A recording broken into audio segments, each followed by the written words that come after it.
What if the sky above us holds secrets far grander, far more profound, than we can possibly imagine? What if, for generations, an untold narrative has been unfolding, just beyond the edge of our perception? For decades, whispers have circulated, reports have accumulated, and questions have lingered.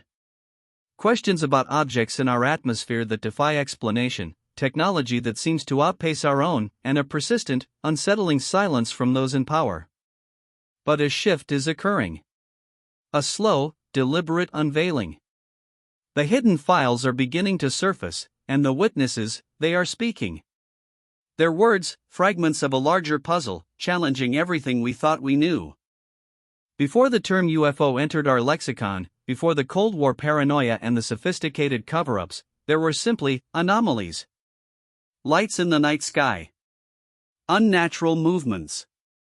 Objects described in ways that defied the known technology of their era.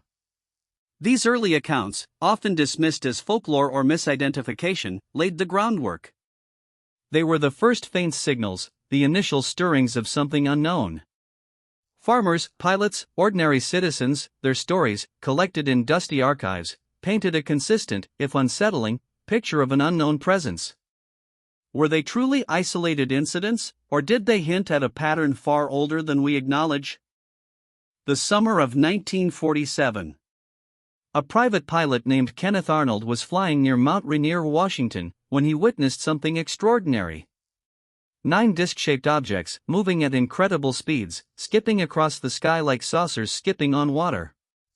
His description, vivid and immediate, birthed a new phrase, flying saucers.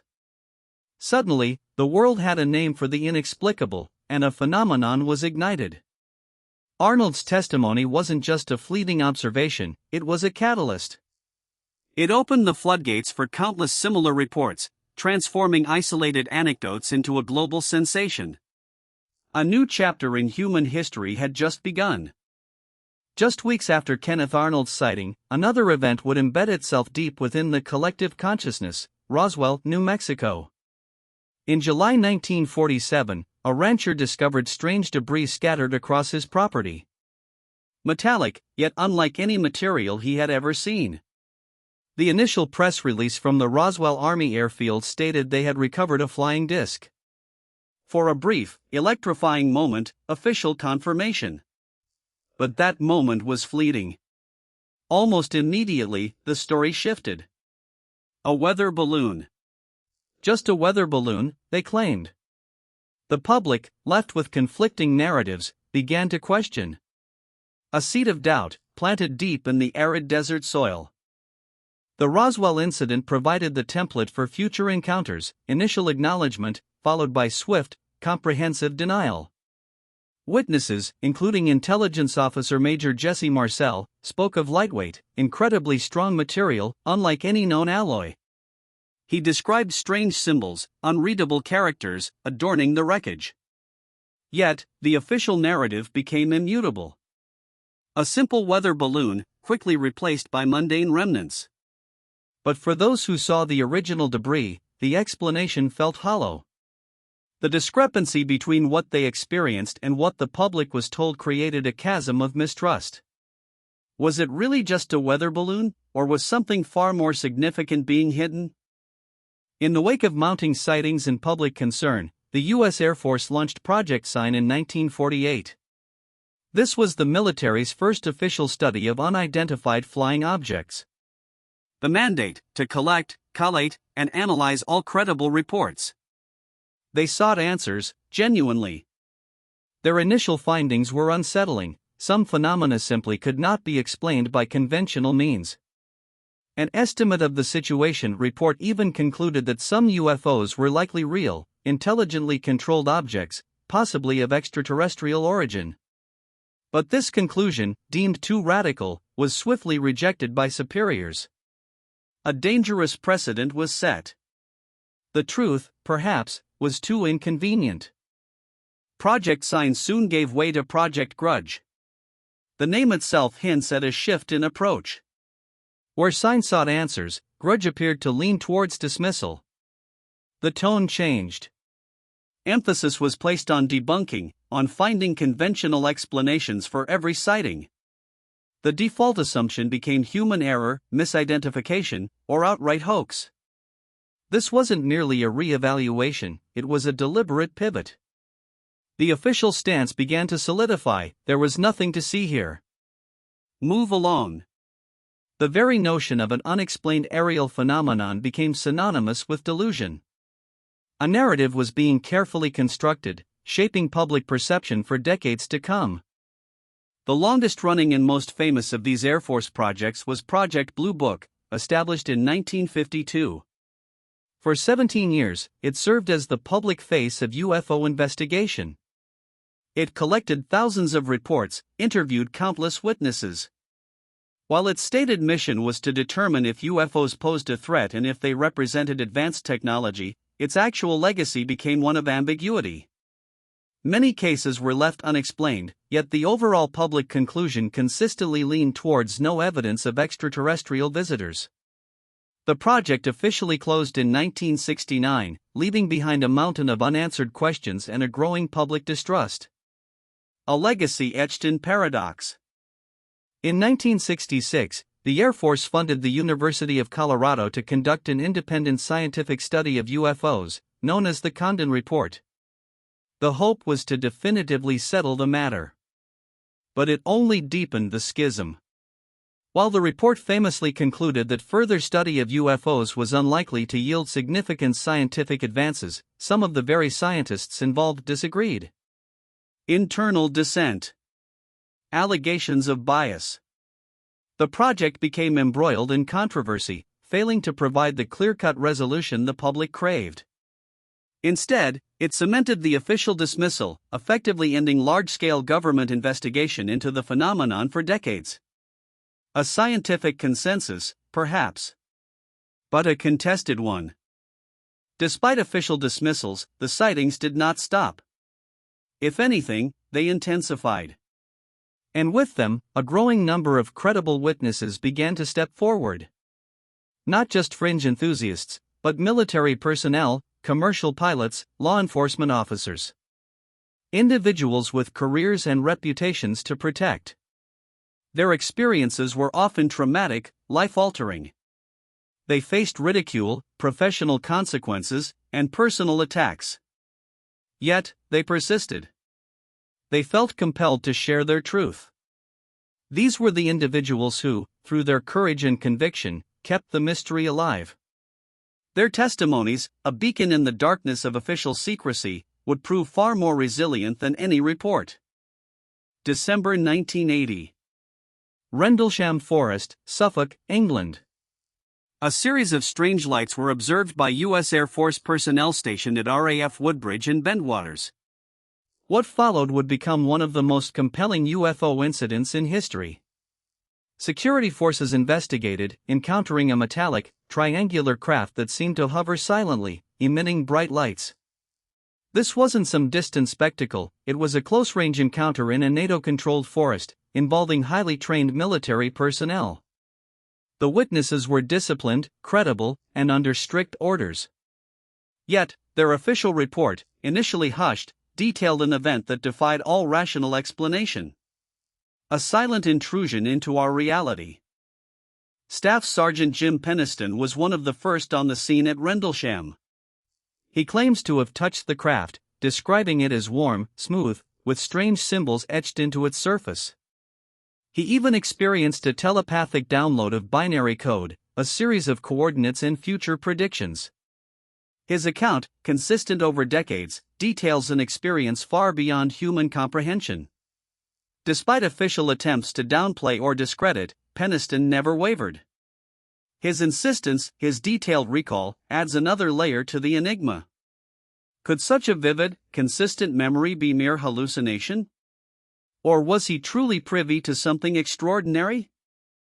Airman First Class John Burroughs also witnessed the craft and its effects, suffering later health issues he attributes to the encounter.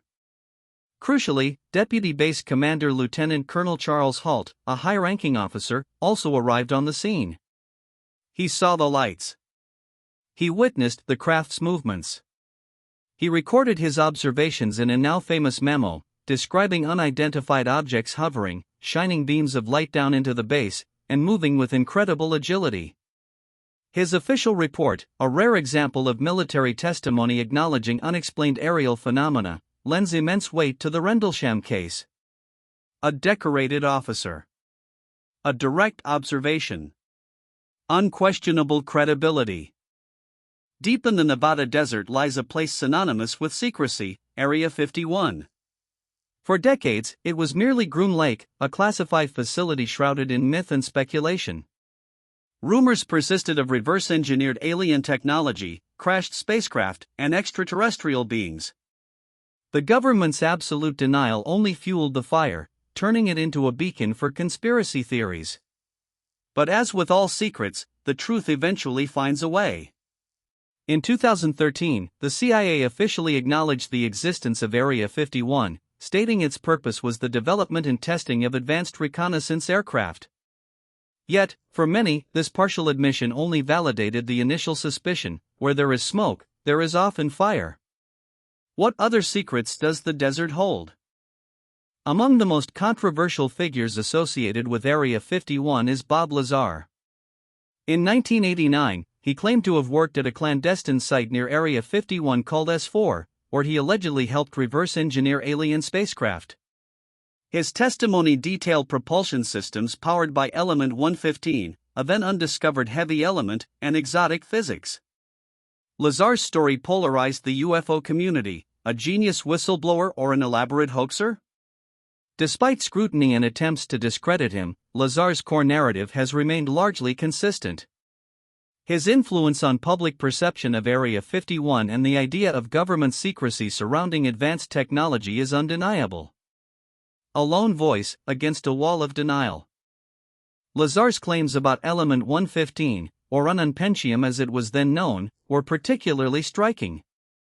At the time of his revelations in 1989, element 115 had not yet been officially synthesized or named. He described its properties: a stable super-heavy element used as fuel in the alien craft's gravity wave generators. Years later, in 2003, element 115 was indeed synthesized by scientists, though in an unstable isotope, and later officially named moscovium. This scientific validation, however partial, lends a chilling weight to Lazar's story. Coincidence? Or was he truly privy to knowledge decades ahead of its time? The line between science fiction and scientific fact blurs. The Majestic 12 documents, first surfacing in the late 1980s, describe a top-secret committee allegedly formed by President Truman to manage the recovery and study of crashed alien spacecraft and bodies. Comprised of high-ranking military officials and scientists, their existence, if real, would confirm the highest level of government secrecy regarding UFOs. The authenticity of these documents remains hotly debated. Are they genuine leaked files, revealing a deep state cover-up? Or a masterful disinformation campaign? Regardless, the concept of Majestic 12 has profoundly shaped the narrative of hidden UFO files, suggesting a decades-long effort to control information. A secret within a secret, guarding an even deeper truth. The Freedom of Information Act, or FOIA, became a crucial tool for those seeking answers. Citizens, researchers, and journalists, armed with this legal right, began to chip away at the walls of government secrecy. They filed requests, thousands of them, seeking any and all documents related to UFOs. What emerged was a slow, often frustrating, trickle of declassified files. Heavily redacted. Missing pages.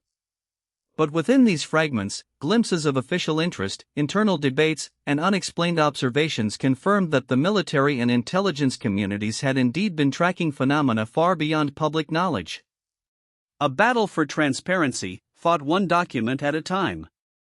Among the more enigmatic documents to surface is the so-called Stardust Memo. Allegedly from the French government, it discusses an object known as stardust recovered after a crash, hinting at biological components and advanced technology. While its authenticity is fiercely contested, it illustrates the persistent narrative of recovered craft and occupants outside of public view. The memo, even if a fabrication, taps into a primal fear and fascination, not just objects, but beings. Are these documents deliberate leaks, intended to slowly acclimate the public? Or simply echoes of a deep-seated desire for answers, projected onto official-looking papers?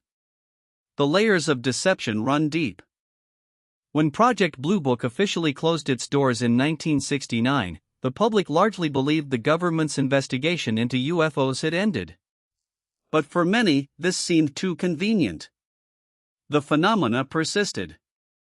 Common sense dictated that if there was truly nothing to it, why maintain such a level of secrecy for so long? What if, instead of stopping, the investigations simply went deeper underground? Into the realm of covert operations, compartmentalized programs, and black budgets. The suspicion grew. Blue Book was a public relations exercise, while the real work, the true collection and analysis, continued in the shadows, far from public scrutiny. A new kind of silence. A more profound one. For decades, the topic of UFOs remained largely taboo in political circles. To discuss it was to invite ridicule. But one powerful figure dared to push for answers: Senator Harry Reid of Nevada. A Democrat, former Senate Majority Leader, Reid openly acknowledged his interest and concern regarding unidentified aerial phenomena. He championed efforts to fund secret government programs dedicated to studying the issue, believing that national security was at stake. His stature, his credibility, lent an unprecedented legitimacy to a subject long relegated to the fringes. A crack in the wall of official silence, engineered from within the highest echelons of power. Fueled by Senator Reid's initiatives, a highly classified program called the Advanced Aerospace Threat Identification Program, or ATIP, was established within the Pentagon in 2007.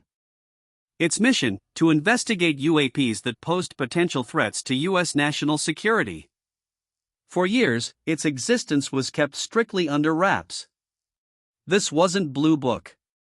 This was a serious, well-funded effort, operating in the shadows.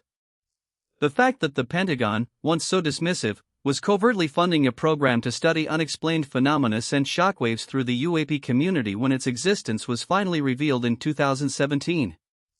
What did they find during those silent years? What secrets did they uncover? The public face of ATIP, though he never publicly confirmed leading it while within government, became Luis Elizondo. A career intelligence officer, Elizondo resigned from the Pentagon in 2017, citing excessive secrecy and internal opposition to the program's findings. He then stepped into the spotlight, bringing with him 3 declassified videos of UAP encounters captured by U.S. Navy pilots. His transition from the shadows of classified work to public advocacy was a seismic event. His words, his calm demeanor, his undeniable credibility, transformed the UFO conversation from fringe speculation to mainstream national security concern. The truth, finally, had a voice. One of the most compelling pieces of evidence brought forth by Elizondo and others involved U.S. Navy encounters from 2004, famously dubbed the Tic Tac incident. Off the coast of San Diego, pilots from the USS Nimitz Carrier Strike Group encountered an object unlike anything they had ever seen. White, oblong, with no discernible wings or exhaust. It performed maneuvers that defied known physics, accelerating, decelerating, and changing direction with impossible speed. These weren't fleeting glimpses. These were multiple, professional military observers, radar systems, and advanced sensors capturing data. What kind of technology could achieve such impossible feats? A question that echoes across the Pacific. Commander David Fravor, then commanding officer of Strike Fighter Squadron 41, was one of the pilots who directly engaged the Tic Tac object. His testimony is chillingly direct. He described the object mirroring his movements, then accelerating away at speeds he called, frankly, not possible. His account isn't just a pilot's tale, it's a professional assessment from a highly experienced combat aviator. He knew what he was seeing, and more importantly, he knew what he wasn't seeing. No rotor wash. No jet exhaust. No sonic boom. Just an object demonstrating capabilities far beyond any known aircraft. A stark, undeniable encounter with the truly unknown. Alongside the Tic Tac incident, Elizondo released 2 other official Navy videos, Gimbal and Go Fast. These thermal imaging and radar captures show UAPs exhibiting characteristics that defy conventional explanation.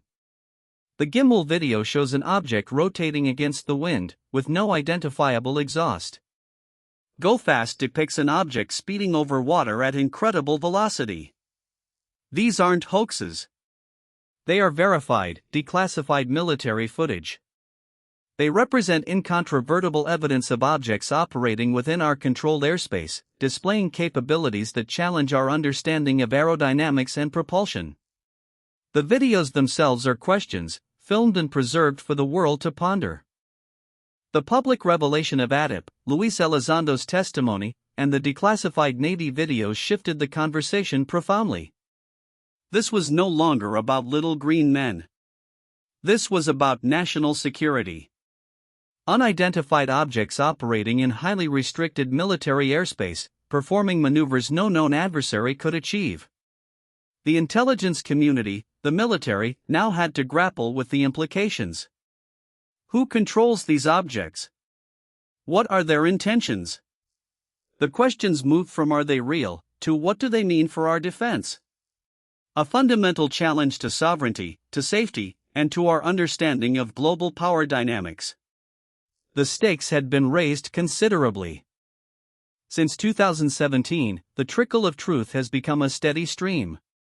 The Pentagon itself has begun releasing unclassified reports on UAPs, acknowledging their existence and the lack of conventional explanation for many incidents.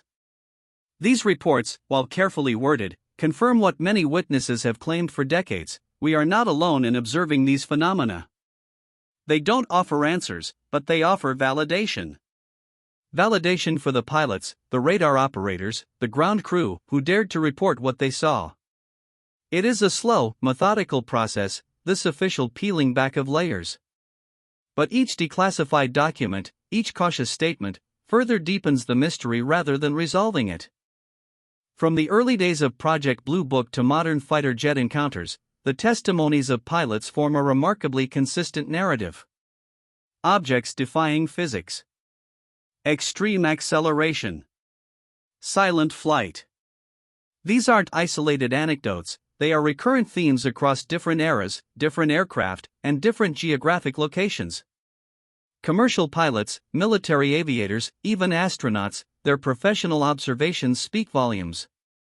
They represent the frontline witnesses, the individuals best equipped to discern the difference between a known object and something truly anomalous. Their collective accounts paint a picture of an advanced presence, patiently observed over decades. A persistent, undeniable presence. Perhaps the most significant shift came in 2021, when the Office of the Director of National Intelligence released its unclassified report on UAP. It detailed 144 UAP incidents between 2004 and 2021, with only one conclusively identified as a large, deflating balloon. The remaining 143 cases remained unexplained.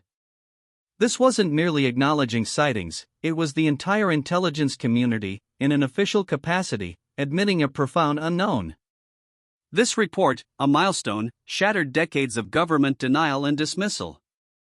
It signaled a new era, from ridicule to serious inquiry. From skepticism to scientific curiosity. The unknown was now officially recognized. With official acknowledgement came public scrutiny. For the first time in over 50 years, Congress held public hearings on UAPs. Military officials testified under oath, discussing the challenges of tracking these objects and the potential national security risks. The very fact of these hearings, broadcast to the world, underscored the gravity of the situation. No longer relegated to dusty files or hushed whispers, the phenomenon was now a legitimate subject for public debate and governmental oversight. It was a clear message: the era of dismissive silence was over. But what, precisely, was Congress hoping to uncover? And how much could truly be revealed in public? To centralize and formalize the ongoing investigation, the Pentagon established the Unidentified Aerial Phenomena Task Force, later transitioned into the All-Domain Anomaly Resolution Office, ARO. Its purpose, to synchronize efforts across the U.S. government to detect, analyze, and catalog UAPs. This is a scientific, data-driven approach, utilizing advanced sensors and intelligence assets. No longer are reports filed away as curiosities. They are integrated into a comprehensive database, seeking patterns, characteristics, and origins. It marks a profound shift, from reactive dismissal to proactive, systematic study. The long-hidden files are finally being opened, but the narrative remains complex and far from complete. Crucially, the UAP phenomenon is not exclusive to the United States. Reports of unexplained aerial objects, detailed and compelling, emerge from every corner of the globe. From military encounters in Canada and Europe, to mass sightings in South America and Asia, the pattern is universal. Other nations' defense ministries and intelligence agencies also hold their own hidden files, their own collections of witness testimonies. This global consistency underscores the profound nature of the mystery. It transcends borders, cultures, and political systems. It suggests a phenomenon that is not bound by human geography. A shared, planetary enigma, unfolding across all skies. As more data emerges, the debate over explanations intensifies. Are these advanced foreign adversaries utilizing technology far beyond our public knowledge? Is it a secret U.S. program intentionally misidentified to maintain operational security? Or, the most profound question of all, are they truly non-human intelligence, from another world, or perhaps even another dimension? The possibilities are vast, each more unsettling than the last. The official stance still avoids definitive conclusions, leaving the door open to conventional explanations while acknowledging the unexplained. But the implications of beyond loom large. The true nature of these objects, the source of their impossible capabilities. The ultimate answer, still elusive. The burden of proof in the UAP phenomenon is immense. For decades, it fell upon the witnesses, often ridiculed and disbelieved. Now, with official acknowledgments and declassified footage, the burden shifts. It rests upon the institutions themselves, to reconcile the past denials with present admissions. To provide transparency. To pursue scientific inquiry without prejudice. It's a continuous quest for evidence, for understanding. The absence of definitive answers does not equate to the absence of the phenomenon itself. Rather, it highlights the extraordinary nature of what is being observed. The true challenge, not just proving what they are, but understanding what we are, in relation to this profound unknown. Despite all the declassified files, all the brave testimonies, the core questions remain. What don't we know? What information is still held back, deemed too sensitive, too disruptive, for public consumption? The sheer volume of unexplained sightings, the consistent capabilities described by credible witnesses, point to something far more complex than misidentification. The questions persist. Who controls this technology? Where does it come from? What are its intentions? And perhaps most unsettling of all, if they are here, if they have been here for decades, what does that mean for our place in the universe? The answers, if they exist, are still carefully guarded. Just beyond our reach. Still. The witnesses. The ordinary men and women who, often at great personal cost, dared to speak their truth. Jesse Marcel, Jim Peniston, Charles Halt, Bob Lazar, David Fravor, Luis Elizondo, their names are etched into this unfolding history. They faced ridicule, skepticism, and professional jeopardy. Yet, their unwavering accounts, their courage to step forward, have slowly but undeniably shifted the global conversation.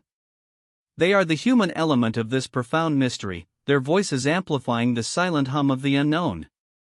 They have shaken the world, not with definitive answers, but with compelling questions that can no longer be ignored. Their legacy, to force us to look up, and to wonder. The journey into hidden UFO files and the testimonies of those who witnessed the inexplicable is far from over. It is an ongoing saga, a slow-motion unraveling of decades of secrecy. We have moved from outright denial to cautious acknowledgement, from whispers of conspiracy to mainstream congressional hearings. Yet, the ultimate truth, the complete understanding of these phenomena, still awaits. Perhaps it lies in the next declassified document, the next brave witness, or the next breakthrough in scientific understanding. The unseen truth lingers, just beyond the horizon, inviting us to keep searching, to keep questioning, and to remain open to the extraordinary possibilities of our universe. The puzzle pieces are scattered. The full picture yet to be revealed.